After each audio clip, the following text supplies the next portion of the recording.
Selanjutnya itu ada mengenalkan berbagai emosi negatif. Selanjutnya itu mengenalkan berbagai emosi baik positif dan negatif beserta dampaknya. Seperti kalau misalnya emosi positif itu rasa senang, bahagia, itu. Nah, kita kenalkan dampaknya juga dari emosi positif itu. Kemudian emosi negatif itu contohnya rasa kecewa, takut, sedih. Nah, kita kenalkan juga dampaknya pada mereka. Dengan begitu, anak tuh akan memfilter sendiri. Dia tuh mau emosinya negatif apa positif gitu. Kemudian memberikan perhatian kepada anak.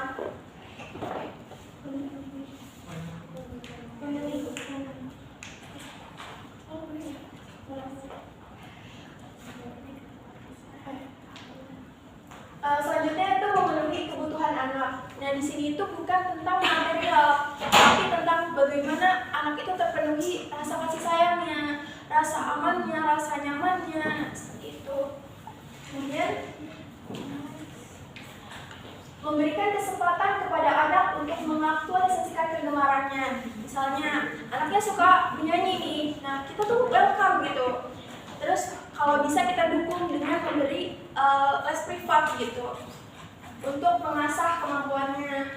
Kemudian menjalin komunikasi dengan anak. Dengan kita menjalin komunikasi dengan anak, itu anak akan lebih terbuka sama kita. Selanjutnya itu memberikan contoh perilaku yang baik pada anak. Nah, anak usia dini itu merekam segala sesuatu yang ada di sekitarnya. Jadi kalau misal di sekitarnya itu suka marah-marah, teriak-teriak, nah, anak itu akan merekam emosi-emosi itu gitu.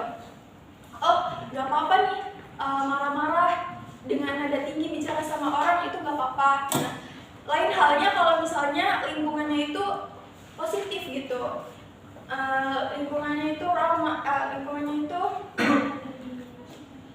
lebih baik gitu, lebih lembut, maka dia juga akan merekam semua itu dan mengimplementasikannya ke dalam kehidupannya. Cukup. Oke, baik teman-teman, selanjutnya adalah sesi tanya jawab. Ada syaratnya untuk bertanya. Yang pertama itu jika teman-teman ingin bertanya, teman-teman angkat tangan terlebih dahulu. Dan yang kedua, kita kasih untuk berapa penanya? Tiga penanya. Oke, baik teman-teman, siapa yang ingin bertanya silakan. Yes. Hai. Oke, turunkan dulu teman-teman. Coba teman-teman lihat siapa yang paling awal ya. Oke, siapa yang ingin bertanya? Awal ya. Awal ya. Sebelumnya izin memperkenalkan diri, nama saya Nazul Kafia Masa, biasa dipanggil Awa. Saya dari kelompok 4. Pertanyaan saya, menurut kalian penting apa sih yang harus dilakukan oleh orang tua untuk mengembangkan sosial dan emosional pada anak?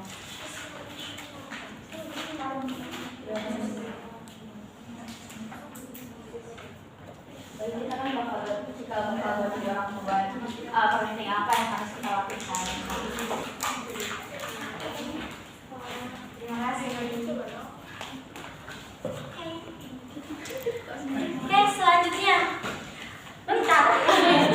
Santai. Yuk, penanya kedua, angkat tangan. Kamu. Kan bagian ini udah. Ya. Sebelumnya izin memperkenalkan diri, nama saya Kadang Fauzi dari kelas A dari kelompok 5. Nah, di sini saya mau bertanya tentang selain memahami aspek perkembangan sosial dan emosional pada anak usia dini yang dijelaskan tadi oleh Salma. Nah, kan di sini ada perkembangan perilaku sosial. Nah, biasanya kan perkembangan perilaku sosial itu terjadinya kan di luar rumah gitu ya. Nah, biasanya itu kan misalkan kita udah ngajarin anak-anak tuh kebenaran, kebaikan. Nah, dia pas keluar gitu ya, bertemu dengan anak-anak yang ajaib gitu,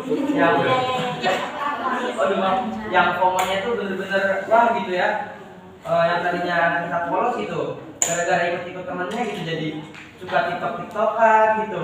Terus malah ada yang pacaran juga gitu, padahal itu masih kelas 1 SD gitu. Sampai saya kan saya punya ponakan, pernah ngomong gini katanya, om si Fatia mah katanya ditembak sama si Rafa pakai daun kan. Saya kan ketawa-ketawa gitu ya. Terus saya nanya ke dia katanya, si Fatia mah si Fatia gitu ya, temen pacarnya juga banyak. Terus saya nanya ke dia, ke ponakan saya katanya, kalau kamu udah punya pacar belum? Enggak, katanya nggak punya pacar, tapi saya suka AA kata saya nggak boleh suka AA, masih saudara kata saya, haram hukumnya. Nah, pertanyaan saya itu bagaimana pendapat kalian tentang hal itu dan bagaimana cara kalian menyikapinya? Terima kasih. Suka sama. Suka sama apa? Nanti. Ya, satu lagi ya. Nanti kita 2, 3. Turunkan dulu teman-teman. Turunkan dulu main. Kayak gitu dong santai. Oke. Lihatin teman-teman ya. Saya nggak mau lihat. Siapa yang mau bertanya? Aku duluan dong. Begini dulu. Iya, Nanti kita tambahin. Ya nanti kita tambahin. Kalau ya udah, siapa yang ingin main? Main dong. Tambahnya gini. Siapa yang ingin bertanya? Kamu salah. Emang nggak mau main. Sebelumnya saya memperkenalkan diri, nama saya Vanessa Nuraini dari kelompok 4. Pertanyaan, boleh nggak tampung pertanyaan? Nanti ada pertanyaan lagi. Kita sharing-sharing aja. Oke, apa ya? Pertanyaan itu, setiap anak pasti punya peluang dan kesempatan yang sama untuk bisa mengembangkan emosional dan juga bakat dan minat yang dia punya ya. Tapi permasalahannya nggak semua anak itu memiliki finansial yang memadai dan tidak semua anak juga terlahir dari keluarga dengan finansial yang ada. Nah, menurut kalian bagaimana cara mereka untuk mengembangkan minat dan bakat yang mereka miliki dengan keadaan finansial yang kurang memadai? Bagaimana tanggapan kalian?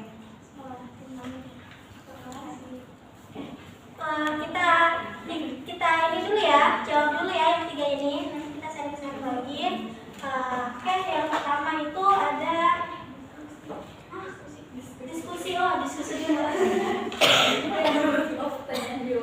Teman-teman, sebelum kita menjawab pertanyaan kalian, izinkan kita untuk berdiskusi terlebih dahulu, paling lama 5 menit.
pertanyaan dari saudari Najwa Octavia akan dijawab oleh komandan kita yaitu Ira Maria.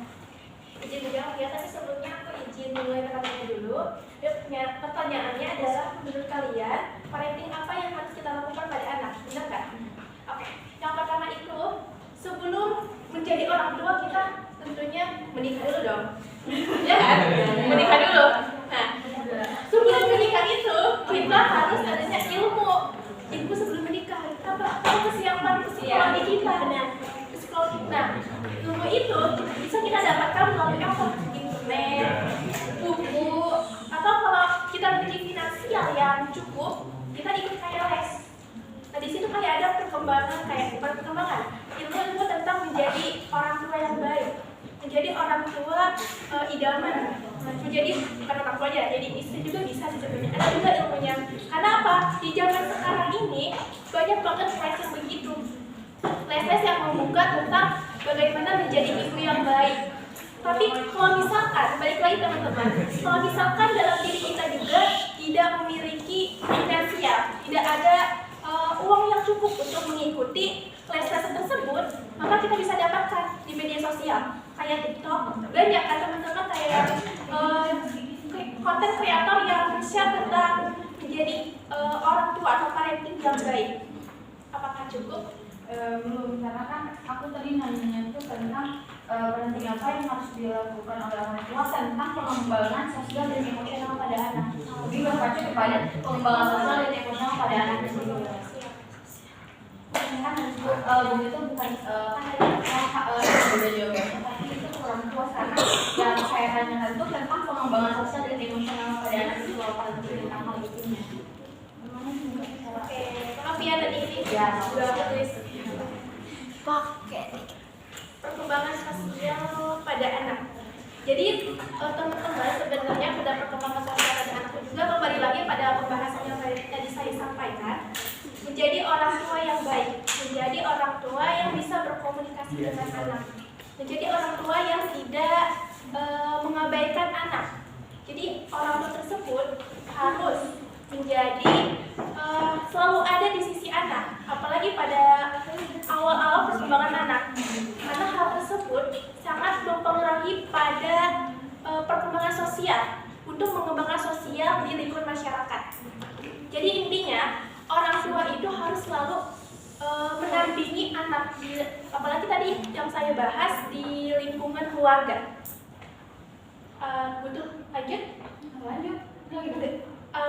Pembahasan tadi cukup? Cukup. Paham? Kali paham nggak maksudnya? Benar? Oke. Saya tambahkan untuk saudari Najwa, kalau sekiranya belum udah cukup tapi boleh kalau misalnya ada. Oke. Kan belajar ya kita sama. Iya, sama ya. Jadi kan peran kita gitu ya sebagai untuk mengembangkan sosial dan emosional pada anak. Nah, perlu ketahui juga kan di dalam yang Salman sampaikan, perkembangan sosial itu memahami diri sendiri, orang lain, mengelola emosi, serta berinteraksi dengan orang lain. Nah, peran kita sebagai orang tua ini harus anak itu harus mengenal diri sendiri dulu. Perannya kayak gimana sih? Kayak gimana? Nah, dengan cara kita mengelola emosi anak. Nah, mengelola emosi anak ini kita harus tahu emosi-emosi yang anak terima atau kelola gitu. Jadi emosi anak itu adalah anak kalau merasa sedih kayak gimana sih, anak merasa senang itu kayak gimana sih. Nah, kita harus tahu itu. Dan yang kedua itu cara pengembangan komunikasi. Nah, komunikasi kalau anak itu lebih sering dia melihat daripada mendengar. Lebih sering melihat daripada mendengar, benar. Jadi anak itu melihat kalau ibunya lagi berantem, melihat temannya melakukan sesuatu yang jahat atau yang tidak terpuji. Nah, anak itu sering melihat. Nah, kalau anak dinasehatin, kira-kira anak bakal ngedengar nggak kalau dinasehatin? Enggak kan? Nah, itu juga anak itu lebih ke cara prosesnya, cara kerjanya gitu, interaksinya daripada dengan omongan kayak gitu. Mau seribu kali kalian ngomong itu gak bakal didengar. Mau mau 1000 kali kalian ngoceh tanpa henti itu nggak bakal didengar sama anak. Boleh ngomong, tapi dengan cara ngomongnya itu dengan baik. Nah, dengan baik juga harus disesuaikan dengan ada praktiknya kayak gitu tuh kalau nasaatin. Dan contohnya nih, ketika anak dilarang, misalnya Agres jangan main keluar ya gitu. Nanti udah malam misalnya. Nah, si Agres ini gak mau nih. Ma, aku gak mau, aku udah gede. Aku pengen main keluar aja kayak teman-teman aku kayak gitu tuh. Nah, dengan cara si mamanya ini ngomongin anaknya.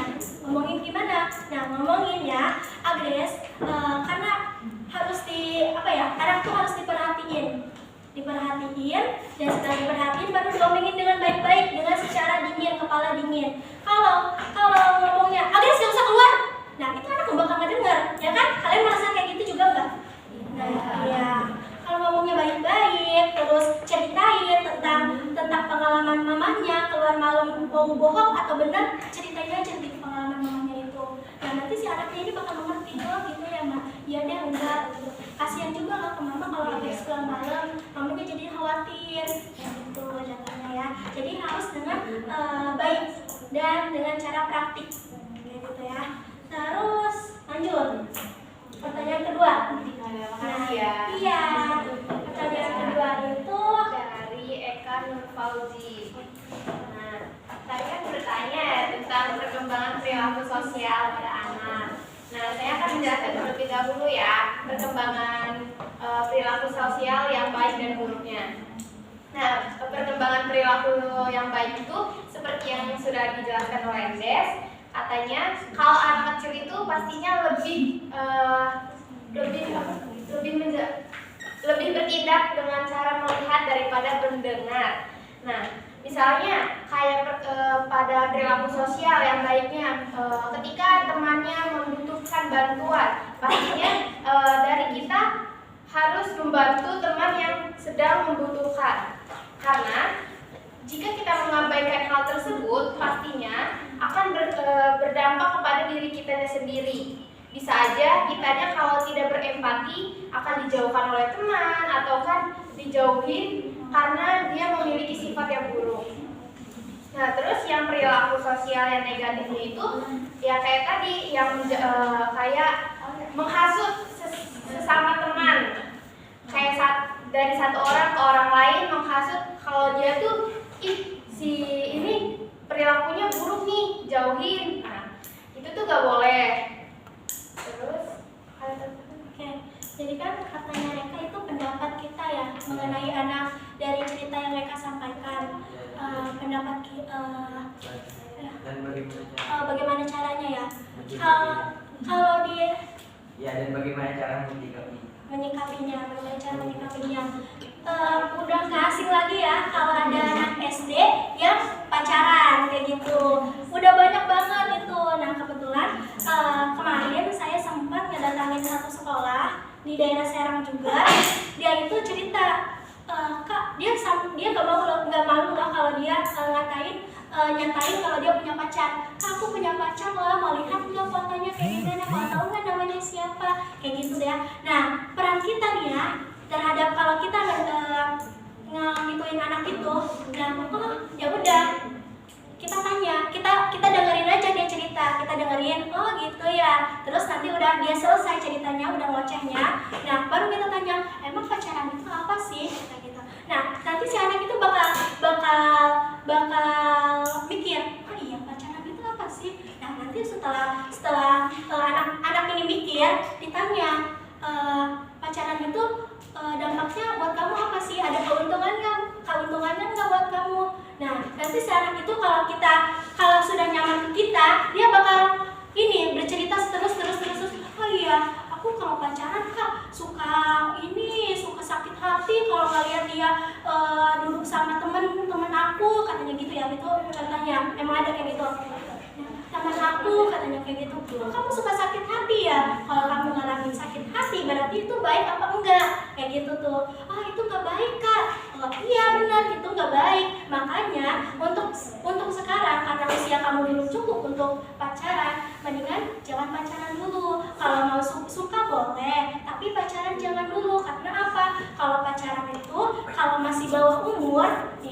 itu bahaya guys. Apalagi ada nggak kalian pernah dengar kasus nggak anak SD pacaran sama anak SMA atau SMP atau chattingan? Bukan itu lagi. Pernah ada dengar kasus Iya. kayak berhubungan Iya, gitu. iya. Ya. Ada. Itu awal mulanya guys dari pacaran itu. Nah, peran kita tuh harus mencegahnya dengan cara ngedengarinya dan ngasih nasihatnya. Nasihatnya pun bukan nasihat mentah-mentah, tapi nasihat yang secara perlahan supaya dia juga terbuka gitu tuh. Nah, ada loh teman-teman, saya pernah ngituin kasus itu anak SD dia chattingan dengan anak SMA. Dan chattingan kalau anak SD kan masih polos ya guys, Iya. benar kan? Masih polos dan itu tuh ini sebagai pembelajaran aja ya. Jadi ceritanya itu anak SD dia kelas 5 SD dan 5 SD itu lagi pubernya kan. Nah, anak 5 SD itu chattingan dengan SMA dan dia itu kenalnya di sosial media katanya ya, di Facebook kenalnya. Dan si anak SD itu disuruh buka baju dan mau aja masalahnya. Mau aja karena apa? Karena keseringan chattingan yang nyaman dan sesudah nyaman itu dia rela untuk ngelakuin itu.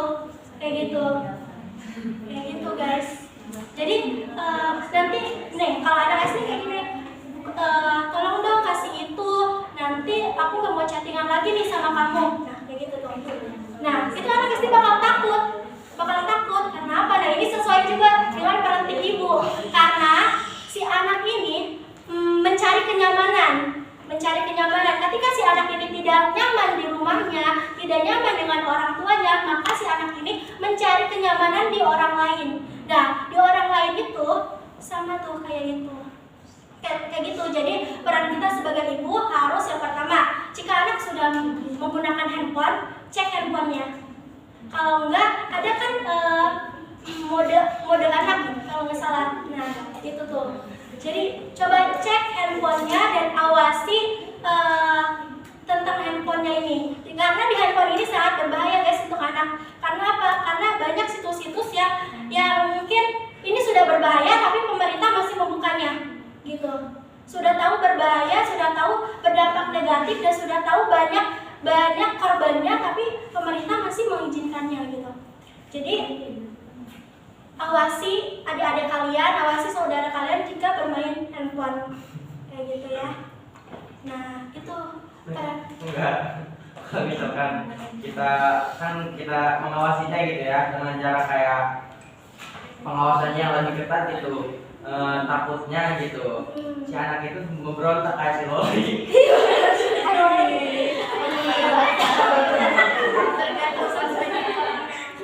Gimana itu ya? Kan biasanya ya semakin anak itu dibilang semakin anak itu kayak memberontak nanti tolong lagi kayaknya ayah aku di sama mama iya takut kan kayak Loli kan namanya itu PC Indonesia cuma padel. Iya. Oke, jadi dari mengapa kita ngituin tentang anak usia dini, berarti anak masih anak kecil ya. Nah, anak kecil itu masih bisa diurus sama orang tua, masih bisa diomongin, masih mendengarkan orang tua. Jadi masih dalam perhatian orang tua lah, gitu intinya. Nah, si anak ini kalau mau dibuat perjanjian. Nah, ini juga masuk ke parenting orang tua. Kalau anak sudah dikasih HP, itu dibuat perjanjian. Misalnya, Dek, kamu satu hari hanya 2 jam ya, atau 1 jam ya. Ya enggak, kalau enggak usah katanya. Nah, anak itu bakal mending 1 jam kan daripada nggak usah. Nah, itu perjanjiannya begitu. Jadi harus ada HP itu harus ada terkaitan dengan orang tua, berkaitan dengan orang tua kayak gitu. Jangan semena-mena ini HP gitu. Orang tuanya mau ke pasar atau mau ngerumpi dulu, atau anak yang lagi nangis nih ya, nangis. Biasanya anak kalau lagi nangis diaminnya pakai HP. Iya, benar nggak? benar. Benar kan? Udah main HP aja langsung kan. Nah itu nggak boleh, nggak baik guys. Nah karena HP juga ini kan ada radiasinya. Anak kan lagi masa pertumbuhannya. Nah, di otak kita itu bakal lelet guys kalau HP itu.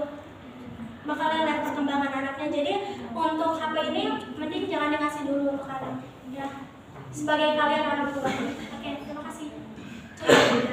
Kalau menambahkan dari pertanyaan yang kedua yang tentang Nikita Mirjani yang sama Loli itu, menambahkan yang kalau itu balik lagi yang tadi kata Kak Ira, parenting sebagai orang tua.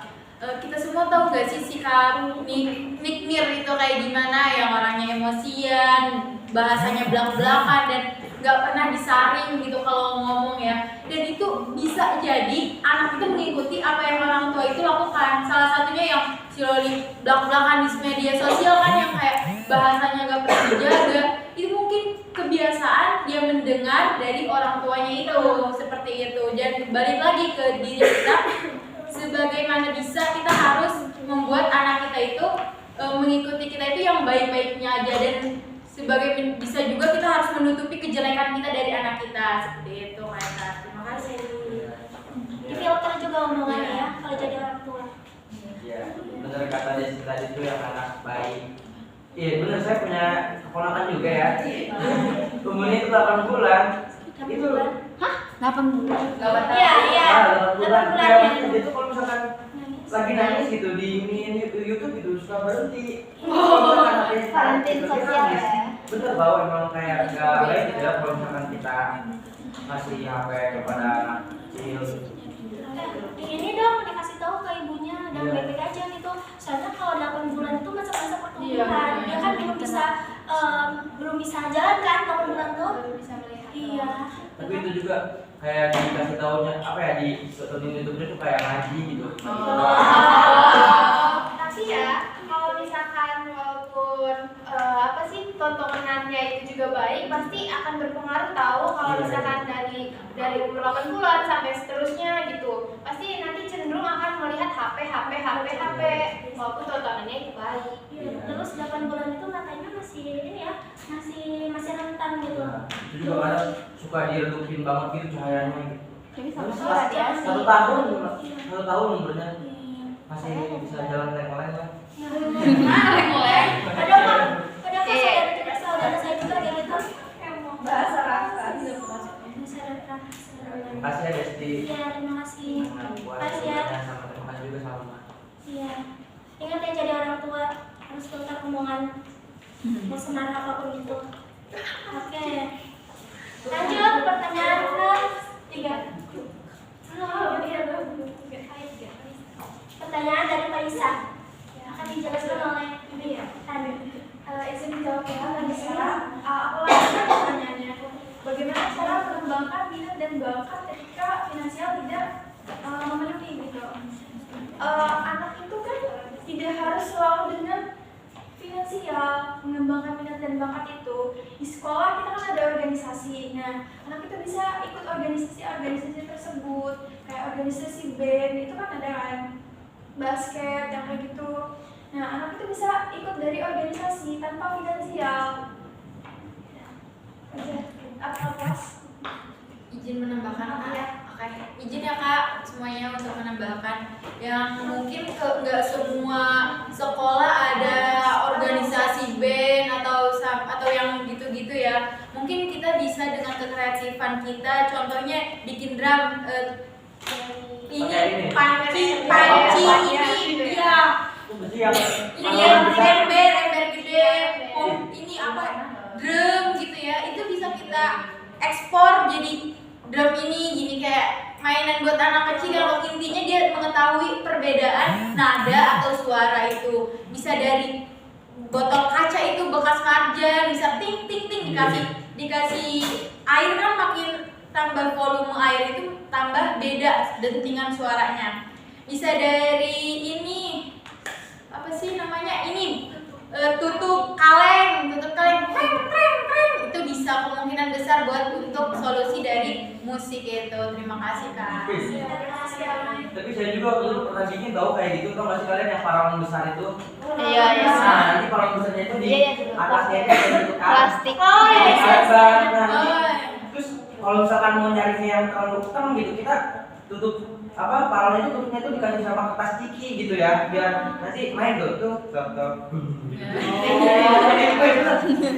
buat kayak gini soalnya. Terima kasih ya, Mai. Sudah menambahkan. Apakah puas?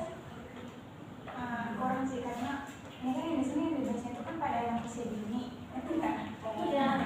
Jadi nggak semua anak tuh kayak bisa sekolah dari TK, SD gitu. Kadang ada yang ngeliatin teman sebayanya kayak main di sekolahnya, dia pengen, tapi mungkin orang lain belum mampu buat Bisa dijawab lagi ya. Mungkin bisa ditambahin ya. Mungkin dari orang tuanya sendiri. Jadi kalau misalnya finansialnya tidak memenuhi gitu, jadi dari orang tuanya sendiri gitu, bagaimana dia mendidik anaknya, terus menyiapkan yang sederhana aja gitu untuk mengembangkan minat dan bakat anaknya gitu. Ya, benar begitu. dari semua keluarganya. Iya. Iya, jadi kita peran ibu juga harus kreatif, bapak juga harus kreatif. Jika anak pengen mainan itu dan tidak ada uang untuk belinya, cari alternatif lain, cara lain gitu. Dengan cara tadi, dengan pelarang bekas, kayak gitu, dengan tabu, dengan ember, kayak gitu. Jadi cari kreativitas yang akan meningkatkan kemampuan anak, kayak gitu. Nah, kalau dengan beli doang kan itu nggak bisa bikinnya kan, dan anak nggak kreativitas. Kalau dengan cara kita kreativitas, dengan cara bikin sendiri, itu anak-anak bakal mengembangkan keterampilan kreativitasnya, kayak gitu. Dan itu bisa menyangkut dengan bakat anak juga. Oh, aku suka nih mah, aku suka kayak gini nih, bikin kayak gini. Oh, jadi udah tahu nih si anak itu sukanya di situ, dan tinggal untuk mengembangkan bakat, tinggal dikembangin lagi gitu. Oke? Mau nambahin dong? Ya apa juga mas? Menambahin tentang ya anak ini tentang minat dan bakat. Tapi kan kita ini ya, maaf kalau salah. Setahu saya kan waktu pas kecil kita itu suka banget ngeliat orang-orang yang kayak kita asik pasti kayak ikut-ikutan kan, kayak drum pasti dulu itu kayak pengen drum pasti semuanya pengen gitu sampai maksa-maksa gitu. Iya, sepeda listrik kan. Nah, menurut saya untuk minat bakat itu anak kecil kan masih jati diri gitu, masih mencari jati diri. Dimana mereka yang menurut mereka kayak ih suka, ih seru gitu, semua mau, pasti mau kan. Nah, itu lebih ke penting orang tua, kreativitas, dan juga ini juga peran keluarga juga terlibat. Semua keluarga itu nggak semua ibu itu, orang tua itu kayak yang tanggung jawab bahkan anak kan, keluarga juga sangat penting. Habis itu ada ini juga hubungan sosial juga. Jadi keempat ini itu dapat mempengaruhi minat bakat, apalagi ketika usianya masih anak-anak gitu.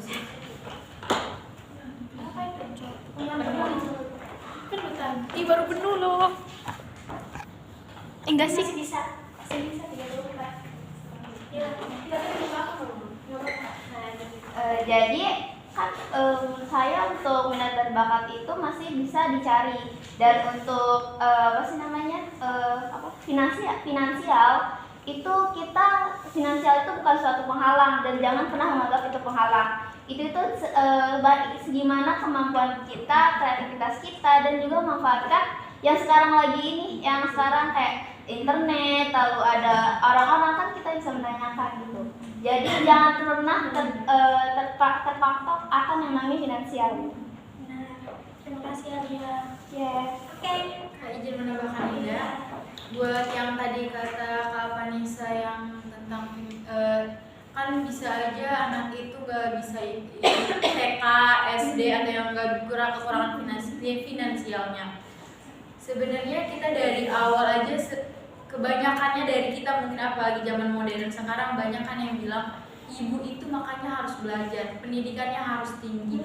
Bukan permasalahan di dapur saja, karena memang benar dengan cara kita punya ilmu yang tinggi, dengan itu pun kita bisa memberitahu kepada anak kita. Contohnya, nggak semua anak TK itu, maksudnya nggak semua yang nggak ikut TK atau PAUD itu nggak pintar, bener nggak? Di sini kemungkinan besar banyak banget yang nggak ikut TK, PAUD kan. Nah, jika dari orang tuanya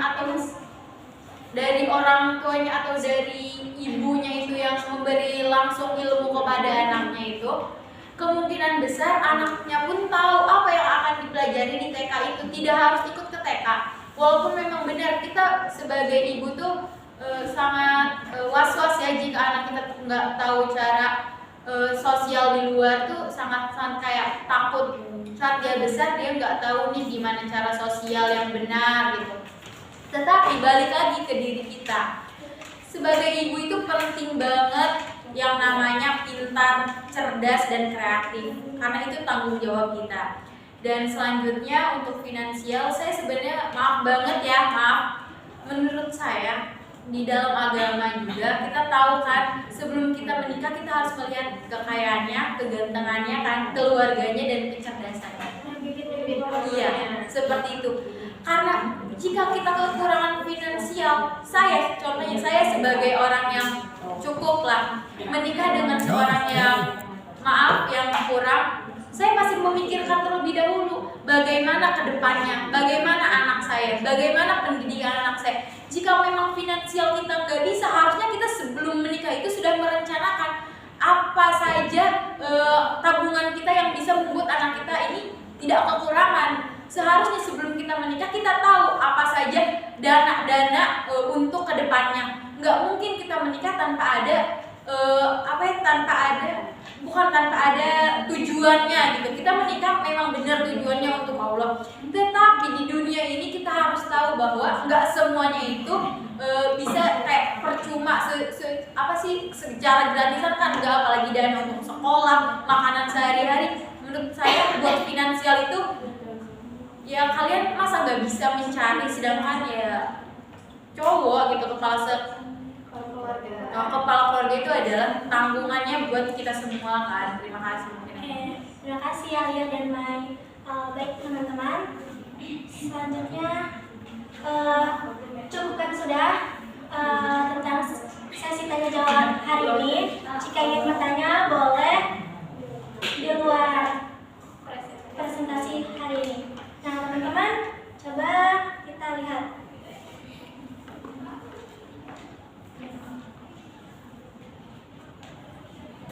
Jadi ada games tebak gambar. Coba teman-teman tebak ini siapa? Saleh.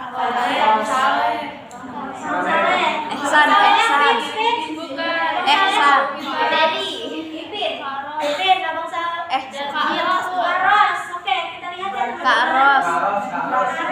Oke, kita lihat teman-teman. Tok dalam. Tok dalam lah. Oke, Bang Dalam. Bang. Teman-teman, terima kasih. Ayo, Teman-teman, sebelum itu kita nyanyi ini dulu yuk. Ada sebagai kita kan peran kita sebagai orang tua, calon orang tua, kita harus mengetahui 10 hak anak. Jadi 10 hak anak itu ada 10. Nih, coba kita dengerin dulu saya. Maaf ya. 10